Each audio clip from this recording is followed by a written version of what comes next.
Hi, guys. Happy Monday. Just going to wait for some people to pop on and wait for my dear friend Kareen Walsh to join me. Um, I'm really excited about tonight's interview just because it's one of those people that really adds such value to everything that leadership stands for. Hi, Mariana. Good to see you jumping on. There she is. I'm going to bring her on. I'm going to add her in. Hi. So I'm adding Kareen in now. Hi, Leanne. Good to see. Hi. Oh my God, if we don't have an echo, I'd be so excited. No, so this has been a massive social media problem for people. Yes. But it's actually because if one person has their headset in and the other doesn't, that's when they get the reverb back. Oh, we So fixed it. as Nice. long as our sound is contained in between the space between our ears on your end and my end, we're good to go. We're good to go. Awesome. Awesome. Okay, so again, I tagged the book in this. If you don't already have this book, Thank it's you. Lead with Value. This is for anyone that is looking to understand what leadership really means and how to empower and inspire others. This is written by someone that walks the talk, and this is how she is every single day. She shows up as a leader. She is a leader. So what you'll find in this 108-page book is just the basic knowledge of what Kareen has done to become successful in her business and her life. So a lot of people are jumping on now. So listen, we have the distinct honor and privilege to being brought together by Chris Harder, and I still feel, and with everyone that you and I both continue to talk to, we even spoke before we got out to California. Yeah. He did such a masterful job of selecting people. Hi, Lauren. He did such a masterful job of selecting people that just knew would vibe off of each other. And that's what I love. So listen, I can go on and on and on. So why don't you introduce yourself to my network, a little bit of your backstory. I absolutely want to talk about Lead with Value, do a little bit of back and forth, and then we can go from there. So Kareen, the floor is yours. Oh, Scott, it's so awesome to dialogue with you in this way and also talk to your community. So thanks for coming on and joining us tonight. I think just, what I wanted to share from the heart first, Scott, is like, it's really cool to see you walk the talk. And that is part of like the most authentic way to lead, like congratulations to you also for launching your book. Thank you. And I'm really excited to share that with my community as well. And truly, like, that's what I think, like you said at the beginning, like Chris attracts in. He attracts people who actually follow through, which is why, I really wanted to join the mastermind, and I'm so honored to connect with you in this way, because it's really, I think leadership is something that people find as like a heavy topic. And one of the reasons why, I've been an executive leadership coach for years. I grew rapidly in different tech companies prior to launching my consulting company. And what I found was there's a gap now. Like when I go into new environments and work with new teams, or leaders hire me because they're either going through transition or trying to navigate restructuring in their organization, or how to expand their company, or really just stand in their authentic self, but also grow. You and I also do a lot of personal and professional development. Yes. With the network marketing business it's all about like getting in touch with self first, and then figuring out all the methods at which you can create an income based on showing up as yourself, right? Yeah. And I believe that in corporations and organizations and entrepreneurship, like everybody needs to go down that path. So when I put Lead with Value together, it was really around the coaching practice that I've had for years, kind of the behind the closed doors. You know, some people have called me like the CEO whisperer, you know, where I am like the one in the background that they get to like dialogue with and be raw and real, and like we navigate through that so that they can have their strong standing in the work that they want to put out into the world, in the impact that they want to have in the world. And really, that's why I share the tools, you know, in this book. And it's been a fun ride, and I'm so excited to have it out there now. So that's well, I've been personally affected by that because, you know, we had our mastermind catch up Zoom a couple weeks ago where you were the guest speaker. Yep. And I was frustrated in an aspect of my business, and you gave me one suggestion, and you're like, you need a project manager. Yeah. And I got right on it that day and made that happen. And the entire, like, I can't explain to you what relief that has brought me personally, because, you know, I found myself working in my business and not on my business, and now I can work on my business. So maybe eventually I would have gotten to that point where I'm like, maybe I need a project manager, but Yeah. knowing someone that is arm's length away from me, such as yourself, that has done the executive coaching, that obviously believes in project management, because you do need someone overseeing certain things, keeping you on track. It was just such a brilliant idea. So thank you for that. Yeah, of course. So I'm glad it worked out. Let's go back. Yeah. Before, like, because you know, I'm really big. You know, everyone is in their glory of what they're doing. But let's go back to the story. So Yeah. So how did Kareen Walsh get her start in what she was doing? How did you quickly, you know, get, you know, a leg up, and you know, you climbed the ranks and the ladder of success? Yeah. But in that process, what was one impactful memory or moment that you recall that really kind of transcended your path and what you're doing now? Yeah, that's a great question. I mean, there've been several, you know, because I have now about 20 years of experience, which is crazy. But I would say the most pivotal one happened when I was 23. So just starting out my career, and I basically graduated college in DC, and I flew to San Francisco, basically just started my life in California. Not many people do that. So I think in my blood, I did. But in my blood, I'm a solid risk taker, in that I knew that if I came back up to the New York area, I probably would have never left. And so I wanted to explore the West Coast and figure it out. And I had such certainty in myself and my willingness to learn and grow and just put my best foot out there, that I knew I'd find a way. So unfortunately, in my first job out there, fortunately and unfortunately, I managed, it was basically my second job out there, but it was an entry-level position in a really large bank.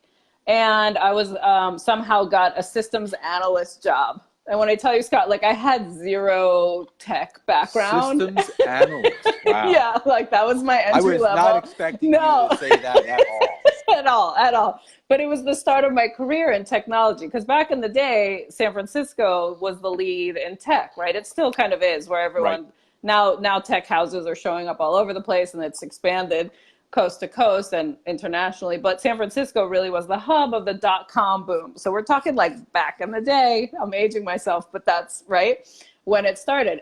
What happened though in that job, I was busting my butt. I was really trying to climb. It was all about growth. It's the start of your career. Anybody in their 20s should be about growth, right? Like, it's the beginning.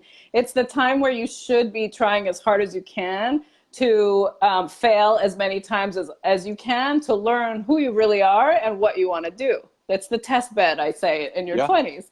So when I had this one particular job, I was literally on that route to burnout, Scott. It was like I was working so hard that everyone became reliable on me. Like, they relied on me and my methods because I was really good at it.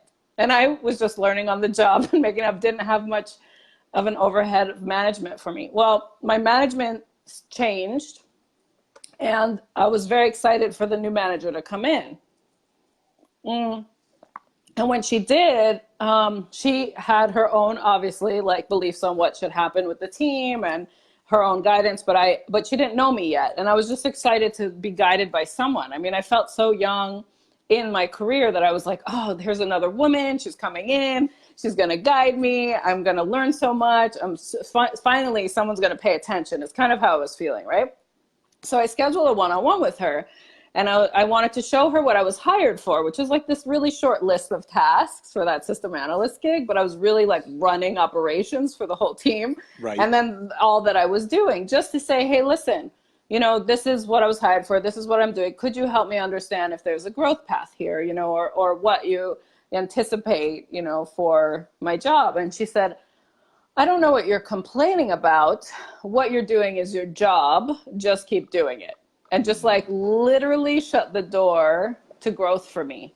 And I was literally, Scott, on that verge of like, I was in the ER a couple of weeks prior because of the stress. Like my health was in a really bad place. And what lesson that taught me was like, this person is putting me in a box, like limiting me. Yeah. And it's now my choice, especially at the beginning of my career. Do I stay in that limitation and continue to just earn a check and be unfulfilled in what I'm doing with no growth path?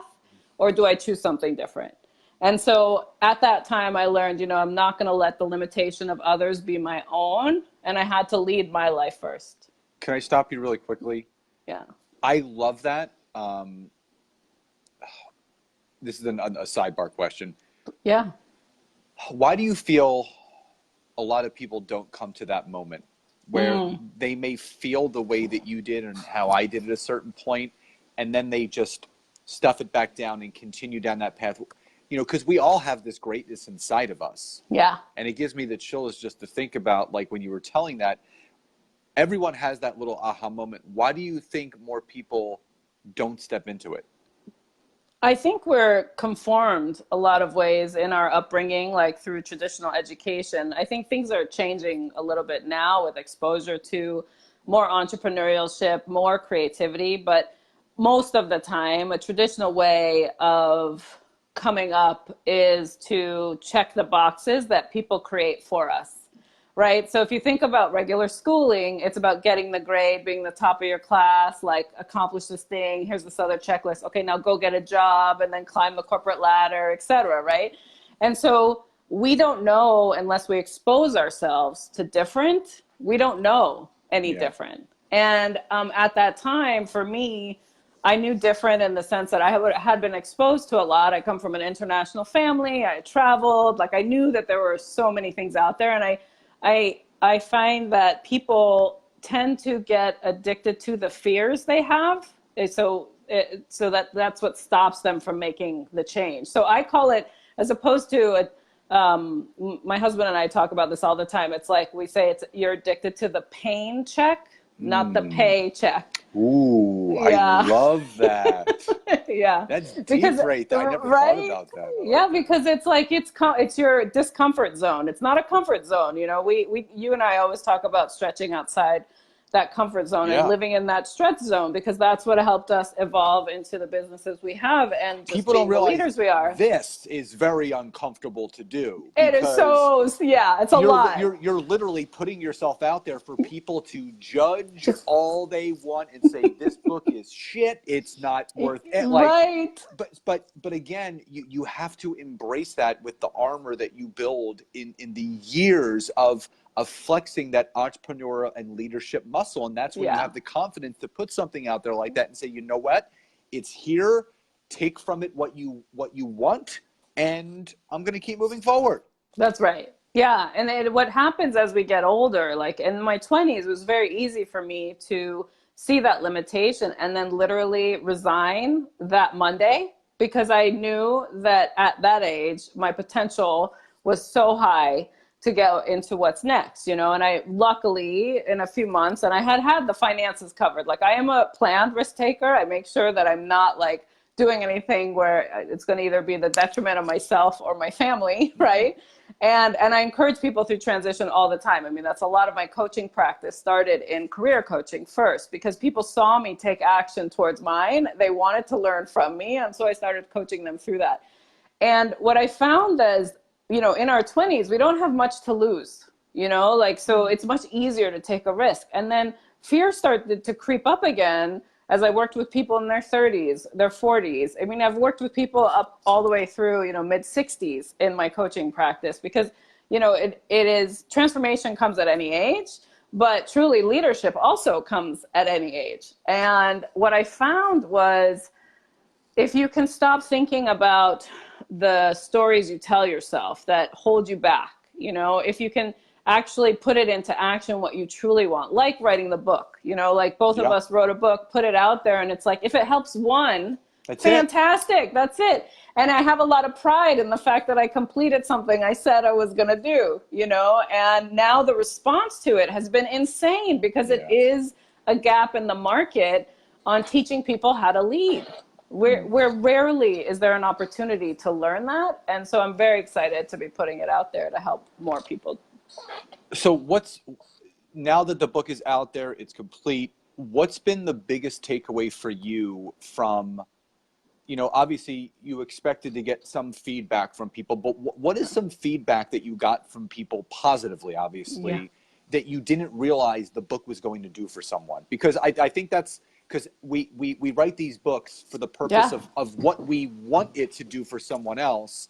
Right. And then someone reaches out and says this, that, or the other, and you're like, oh my God, I never thought the book could do that. So what is something like that happened with your book?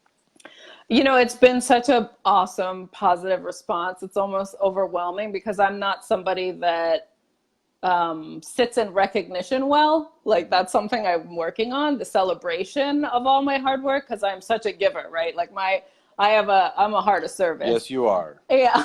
So when I do hear the impact, just like for you, even the call we had, and you're like, and I took action, and I learned something from the talk you gave, I took action on it, and it happened. That's what I love most of the response I'm getting, is that there's the practical learning to actually put the tools that I put into this book into action. And that's exactly what I wanted. So it feels very fulfilling.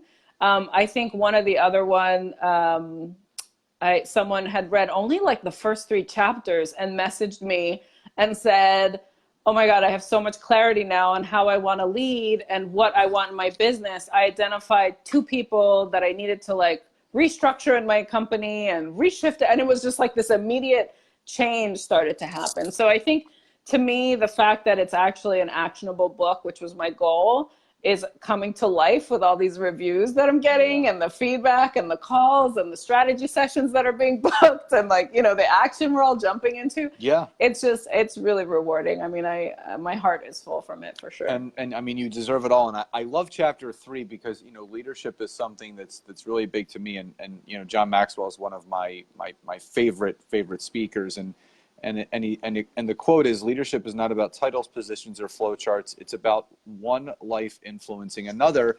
And the main question that you ask in that chapter is, what does leadership mean to you? So I'm going to put you on the spot. Yeah. If someone was to ask you that question after writing the book, having the 20 plus years of experience, at a core foundational level, what does leadership truly mean to you? I look at leadership as being a guide for others to achieve the greatness that they're meant to do in this world. So it's about empowering others, standing in who you are to do it, and sharing all the lessons learned to help others grow with you, beyond you, etc. Like, to me, that's what leadership is. That's amazing. Now, with how social media is changing these days, it's becoming obviously the gateway to so many methods of reaching people and influencing people. And people think that leadership is this huge title, that you have to be a CFO or a CEO, but sometimes leaders come in all shapes and sizes. So for that person that may be watching this, that, you know, they may have a small team in network marketing, or they may be running a small business where they have 3 or 4 employees. You know, you're still in a leadership position. What advice can you give to someone that is starting out in leadership and they're just starting to come into their own and they're realizing, oh, okay, I am now responsible for impacting and influencing others. What's a simple piece of advice you can give that new leader that's stepping into that role? I would say my number one, rule to follow is don't assume and ask. Sometimes people feel like they're put into this role or like I'm the founder, right? Like I'm the leader. I'm the one that has to say and know everything. And then they hire people, but they don't even empower those people to also say what could be best for them to achieve their goals. And so we assume that they know what they should be showing up doing. We assume that we have enough of a skill as a leader to actually guide them, and we also assume we have to know it all. And so I would say number one is stop assuming and start asking. That's the counter to it, because if you include and create inclusive environments of empowering those around you, that's a brain trust that you can lean on. Otherwise, the burden and the responsibility and that title of leader feels heavy because you are carrying all the weight and you are disempowering the people that you hire, which is probably cause for a turnover or the wrong hire. The other thing I would say is always, I love to represent leadership as you're as strong as the weakest link on your team. So if you see an opportunity for someone on your team to grow, find a way to coach them up, find a way. And it doesn't have to be you, you can bring in other people to assist or send them to a training. But you literally, I always said when I grew my executive career in other people's companies, I would always look at and assess my team. And I would say, okay, the weakest person on my team represents me. So what can I do to pour back into that person, to raise them up, to truly represent me as a leader? Like that, the kink that in was the my chain, stance. so to speak. Yeah, that was my stance, because that's the whole engine. The engine runs together, right? Like you can't just drive, a vehicle without thinking about the whole, all the parts. And so that is the other advice I would give, is that if you're finding an area that you're weak in yourself, don't be shameful about it. Go ask for the help, get the coach, get into the program. I think we all jump into leading without knowing how to lead.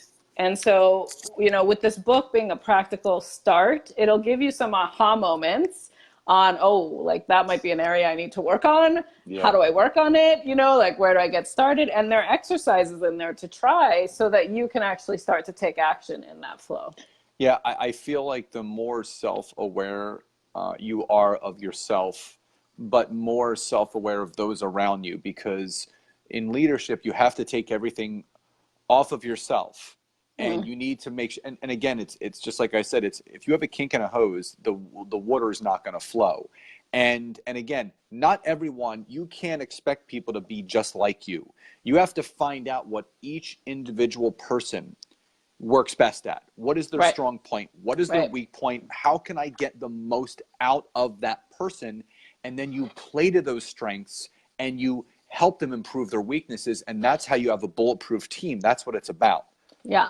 And also know, sorry, Scott, I was just going to say, please. Also know when someone has outgrown the environment or is no longer a fit. Because sometimes that's the other thing I see. And I've been brought into environments to help with change management or organizational restructuring. It's also to know that when they're not a fit, it's okay to let them go. Because that also... it's also just like you've either grown past them as a business and their skills are not catching up to what you need, right?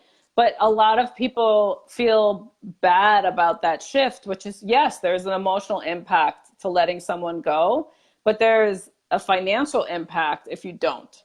And also for that person, they know they're not a fit. If they're not growing with you, right, they're going to be left behind anyway. Yeah. So I think that's the other tip too, is think about the whole picture and what's not working and really assess it and figure out if that person can't grow with you, then, it might be time to move on as well.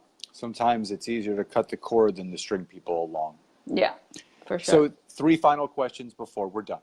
Okay. Number 1, what is your proudest personal accomplishment in your life so far?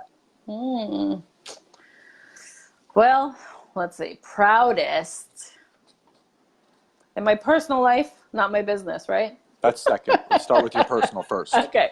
Personal, I would say my proudest and most brave moment I think I've had in my personal life was prior to the husband I have now that I love and adore and is probably watching because he's my number one support. I was engaged and in a different relationship that wasn't going in the right direction and was not really breathing life into me. And I ended that about 5 months before having to walk down the aisle. And I think that was like the biggest personal, bravest moment for me was to step into who I am and the future I truly wanted, and led me to, the relationship I have today. Knowing your worth. And I was thinking brave, and you just said it, and that's absolutely brave. Two final questions. Number one, what is your proudest professional accomplishment to date? I think my proudest professional accomplishment occurred 2 years ago. Yeah, 3 years ago when I set a goal to hit 7 figures in my business, and I had never really thought in that manner before. I really just thought 6 figures. I don't know why, but I mean, I was always successful in the 6-figure range, but I never thought 7. And it really shifted. I came out of Tony Robbins training that I did, and it really just it really was like why. I was questioning why I never pushed myself further. I was in that discomfort zone that I wanted to stretch past. So then I set the goal at the beginning of the year, like I'm going to hit 6 figures in my business. Had no idea how, but knew if I set that goal, I would find a way, and I did.